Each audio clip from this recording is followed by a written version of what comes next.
بابے انہوں نے چھیڑنا کیونکہ رستے بچ نہیں بہندے کسی دے رستے تو ہٹ کے بہنے یہ کسی کو کچھ نہیں کہتے انہوں نے چھیڑنا ورنہ ایک بادشاہ گزرے گی جنہیں بابے انہوں چھیڑیا سی جڑا کہندا سی جی ہم ایسے کر دیں گے ہم ویسے کر دیں گے ہم ریاست کے ریٹ کو چیلنج نہیں ہونے دیں گے ایک بادشاہ گزرا ہے ہم نے بھی دیکھا ہے اور اسی بادشاہ کا دوسرا دور دیکھا ہے آج کل اکیلا بیٹھ کر کہتا ہے میرا تو خون ہی کوئی نہیں سنتا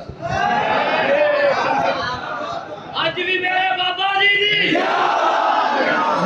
ایک بادشاہ تھا جس نے سادات پر ظلم کیے مسجدوں کا تقدس پامال کیا علماء کو 4 شیڈول میں ڈالا پرچے ڈالے اور بہت کچھ کیا ہتھکڑیاں لگوائیں جناب سید زادوں پر ظلم کیا اور کہتا تھا میں ہمیشہ کے لیے بادشاہ رہوں گا آج کل وہ ایسا ہے کہ میڈیا پر اس کا نام لینا بھی منع ہو گیا نام بھی نہیں لے سکتے کیا ہوا کچھ بھی نہیں ہوا امام بخاری اپنی سند کے ساتھ حدیث لے کر آئے جناب ابو ہریرہ رضی اللہ تعالیٰ عنہ سے کہ اللہ تعالیٰ کے محبوب علیہ السلام نے فرمایا کہ یہ حدیث قدسی ہے اور حدیث قدسی ہو حدیث ہوگی جڑی زبان مصطفیٰ دی ہوئے کہ کلام خدا دا ہوئے حضور فرماتے ہیں من عادى لي وليا فقد آذنته بالحرب کہ رب سونا فرماتے ہیں جنہیں میرے بابے نو چھیڑے ہو دے نال میرا اعلان جنگ ہے